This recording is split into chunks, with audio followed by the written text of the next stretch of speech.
I'm here with Avni Barman.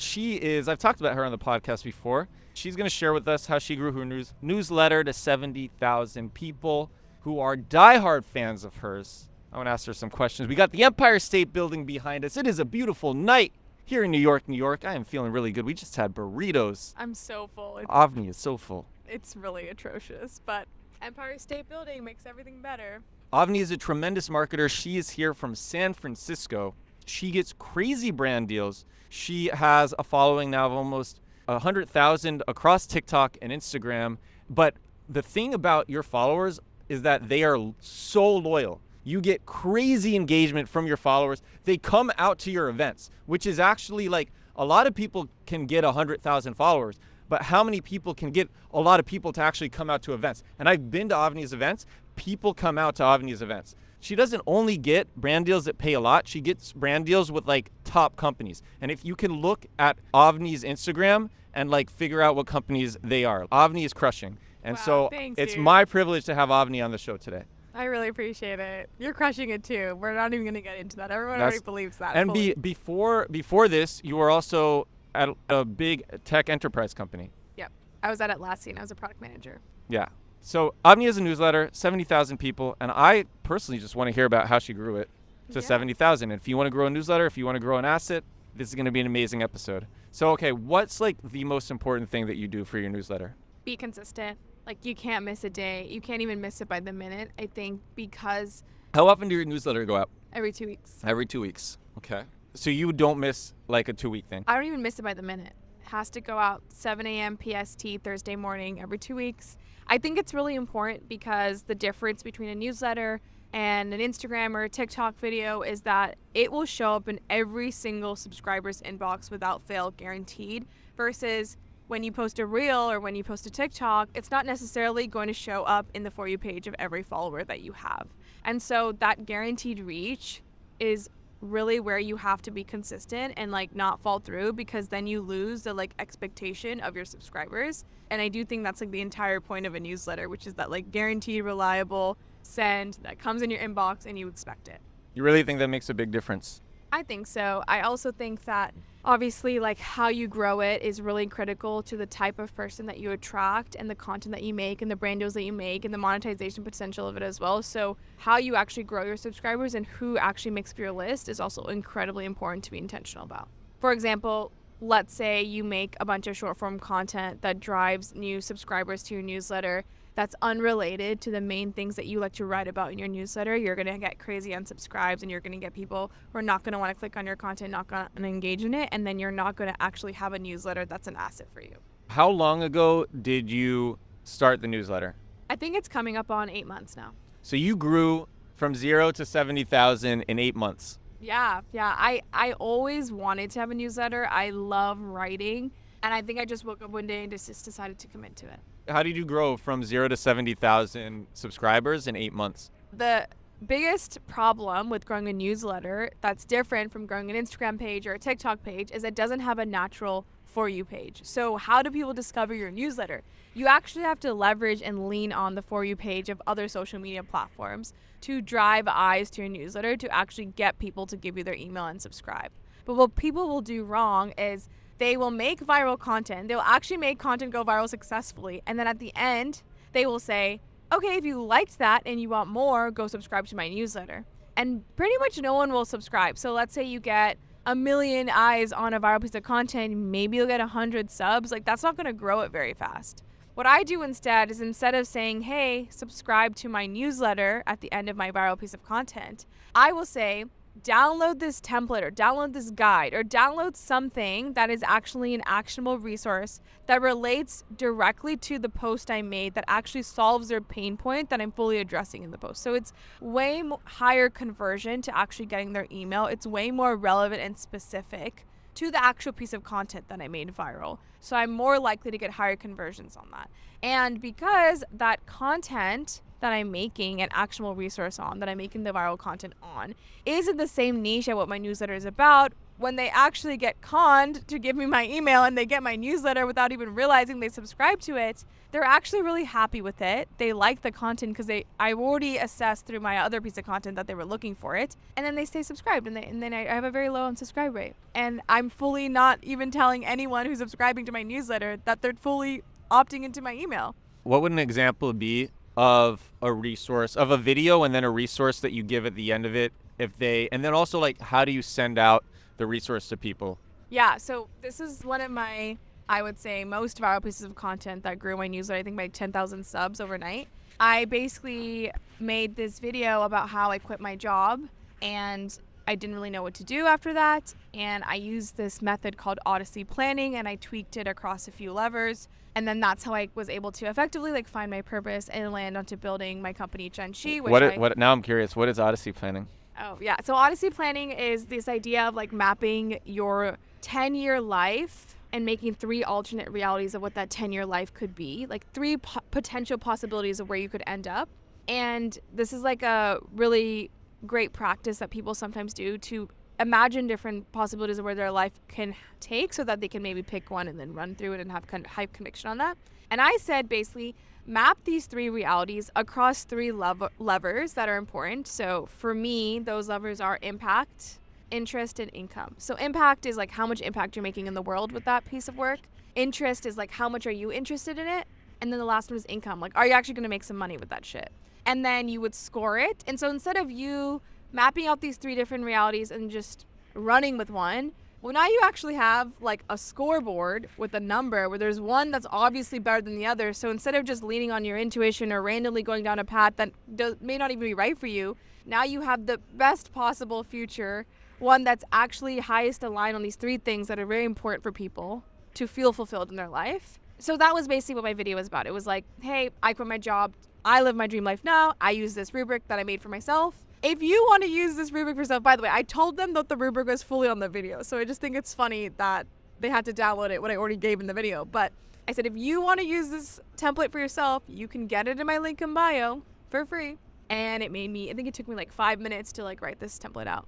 Basically the video went viral and got 1 million overnight. And then I got like 10,000 newsletter subscribers from it. Did they know they were subscribing to my newsletter? No. But what do I put in my newsletter? I put BTS about my life and my entrepreneurship journey and my journey towards finding my higher purpose and making money.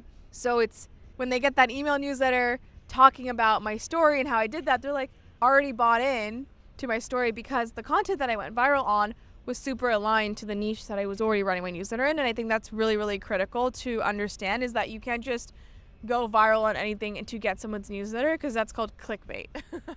And clickbait doesn't actually work, but most of the time your users don't actually know what they want until they get it. So saying, hey, do you want my newsletter? Is like a sure shot way to have them be like, actually, no, I don't want this because they don't even know what they want at this point. They never read your newsletter. Your 70,000 came from going viral and having a magnet to your newsletter. Maybe 90%. Yeah? 90% from just you putting out Instagram Reels and TikToks? And LinkedIn posts and tweets. It's all types of short form. Okay. Is it equal among platforms or is it largely video or is it largely LinkedIn? It's pretty split between Instagram and LinkedIn, but that doesn't have to do with the fact that Instagram and LinkedIn are the best performing. It's just where I spend the most time. If I spend just as much time on TikTok or Twitter, it would do just as well, I think. Only reason I haven't spent that much time on those other platforms is just because personally the audience I'm trying to grow doesn't spend that much time there, but it's not because that wouldn't work equally well. And I just don't believe in spreading yourself thin. I just believe in focus. So I'm just deciding to focus on those platforms right now. So, okay, I've talked about Instagram Reels on the show all the time. I think I'm really good at Instagram Reels. You're amazing. But, I need to learn from you. Well, I want to learn from you about LinkedIn because, so Avni has 25,000 followers on LinkedIn and she is converting these followers to her newsletter. And so what do you think you do very well on LinkedIn? What sorts of strategies do you have? What type of things do you do that people might not know or realize? One thing I learned really quickly about LinkedIn is that there's one formula that works. And unfortunately, I hate to say it this way, but I just think it's because LinkedIn's algorithm is just not that sophisticated. It only is able to process a very specific type of formula. The formula is shocking hook that addresses pain point of like someone trying to like find a job, build a company, or grow in their career. It's like those are the only types people lurk on LinkedIn, right? Okay, insert shocking hook that addresses their pain point. Actually, so I'm curious, how many entrepreneurs do you think use LinkedIn? Or do you think that the entrepreneurs are really on X? I think they're on X, but I do think that what you're not talking about is the aspiring entrepreneur, which is a massive market. The truth is, really legit entrepreneurs don't need anyone's help. They got to build their company. They should be they shouldn't be on any platform. That's the truth, right? Like, the fact of the matter is I'm not making content for the successful entrepreneur. Someone who's already successful doesn't need me. I'm making content for the aspiring entrepreneur, and they're everywhere. Well, I think I have lots of successful entrepreneur friends who spend a lot of time on X, who spend, I wouldn't say as much time on LinkedIn. LinkedIn does seem like it's more for like aspiring entrepreneurs. Mm-hmm. They spend time on definitely Instagram. I mean, we know like T-Pain just liked one of my videos today. Freaking T-Pain. And but like they definitely spend time on Instagram, but I think Instagram is such a giant platform that it's a platform for everyone. There's no one who's Instagram not. Is a platform for everybody, but There's I no also one who's not on Instagram. We know that they spend time on X for sure, and a lot of them learn from X too. But you're right about LinkedIn. 100% that there are more like entrepreneurs on X, because I think that some of the greatest entrepreneurial minds of our century, Elon Musk, Sam Altman, people like that, they're spending all their time on Twitter, and that's why. I never really realized the distinction between LinkedIn and X and Instagram until now, like specifically when it comes to like. Also, the type of content that goes viral on LinkedIn versus Twitter is extremely different. Please tell me. Well, so I was going back to it. Okay, I'm sorry. Before. Yeah. On the formula. The formula for LinkedIn, okay, shocking hook that addresses the pain point of the three archetypes I said. B2B person trying to grow in their career, aspiring entrepreneur, someone trying to up level, make more money in their job, things like that. Then it's like very tactical, actionable, step by step. Here's how I solve your problem. You can go viral off just that. But if you want to actually convert someone from that piece, whether it's through your newsletter or through something else that you're trying to sell or like you're trying to point them towards, you have to just give all of it except for the last 10% and tell them that they need to go to this other thing you're trying to direct them to find that last 10%. I think that's the formula that works on LinkedIn. I have tried so many other things, and personally it's not worked for me. That's not to say that there aren't other ways that work. I just haven't figured it out yet. How do you balance between not pissing people off because you tease them with the answer and then you don't give it to them, versus you give them just the right amount of meat and then they want to subscribe, or then they want to get the resource for the sauce? How do you get that balance? Well, everything I give is free. So if they don't want to spend 13 seconds getting the answer, they can't get pissed at me.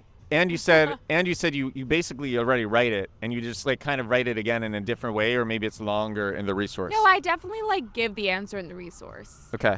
I'm definitely teasing them. Okay. So I'm specifically talking about LinkedIn. LinkedIn. Not that specific example I gave on my Instagram reel, that was true, but for LinkedIn, I'm definitely teasing them. But the fact of the matter is that like I'm giving the stem for free if they spend 15 seconds giving me their email. So that's kind of on them if they don't want to do that. And I do think that I don't think people are annoyed by it. I think like I'm literally handing them the answer for free. Like I think they're just grateful that someone's providing more resources for people, because a lot of the stuff is like very gate-capped, especially the stuff that I write about. Like I literally have spent over a year of my life when I was interview prepping at like all the top big tech companies, writing down every single interview question I was ever asked. Who else has done that? That's super valuable stuff. So yeah, you think they're not going to put their email down? That's super valuable stuff. Other thing is you just have to give great value. Yeah, like, that's super valuable. Actually real unique shit on the internet that other people don't have. And I'm really grateful that I had the intuitive foresight 5 years ago to do that. But you know why I was doing that? I wasn't doing that because I knew 5 years later I'd want to grow a brand around this.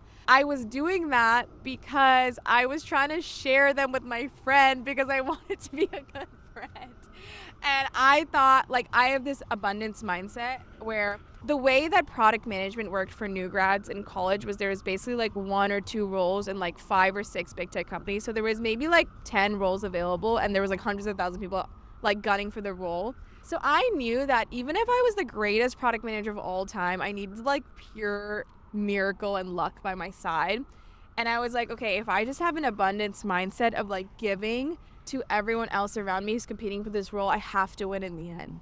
And I won. I was the only product manager hired at my company. And funny thing is, like, I would sit and collect the questions to the interviews I would get before my friends would even interview for them, and I would give them the questions, and then I would still get the job. Because I really do believe that that's just like having an abundance mindset, like not gatekeeping, like not being competitive. Like you will win in the end, because what ends up happening is like the same person who's trying to gatekeep will continue their character of gatekeeping, but they will feel so obligated to you, they will still give to you. So then I would end up being with the person with like the most resources given back to me in that process.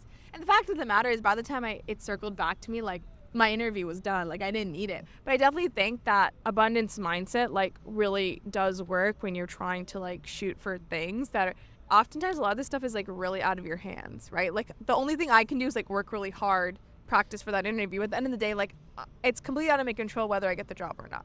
All right, I'm gonna ask a crazy question. I'm sorry, I'm going so off topic. No, actually, I find this very interesting. But so I agree, don't gatekeep. That's why I share as much as I share. But why not just? I mean, it's funny. I was gonna say, why not just give the interview questions as a LinkedIn post? But the truth is, that might not go viral because like there's certain types of content. You devalue the content. But They're also like, wait, this is not that exclusive then. You need to make it exclusive, and that's actually part of the marketing that like makes people value it more. And you might, for certain pieces of things that are really important but that are more dry, you need to get people excited first. That's why you have landing pages for valuable products. You could give the product for free and get lots of users for free and monetize in other ways, but you need a landing page to make people actually care. Literally, exactly. Yeah. No, I couldn't agree more. And I think like doing this with text is like honestly pretty easy. I think I know these principles, but I do think I struggle on short form video because it's almost, I think I get in my head of counterintuitive of like, I know the principles so deeply that I almost feel funny or silly doing it. And I think that energy transfer gets lost in my video. Does that make sense? It does. Because I know. That's why you got to make a million videos. I know. That's my biggest problem is I just don't make enough content. Well, no, I make hella content. I don't make enough video content. So that's my new goal this year. So we're going to end it.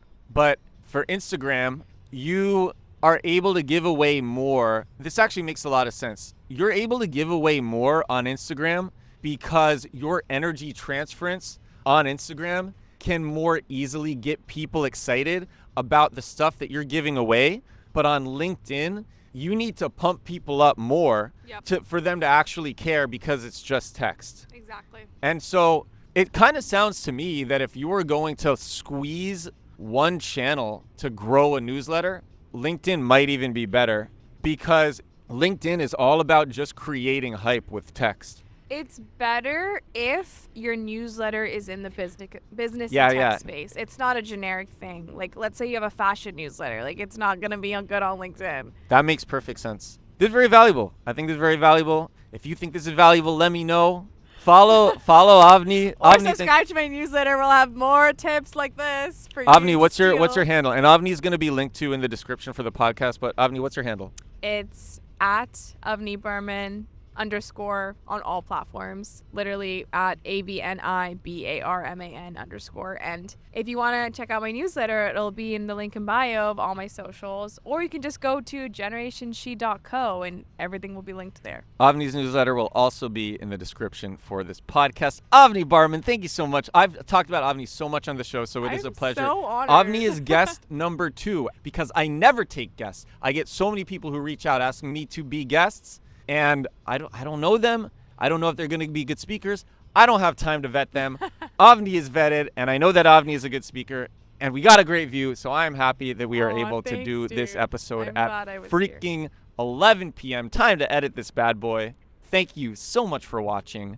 Thank you so much for listening, and I will talk to you again tomorrow. Bye now.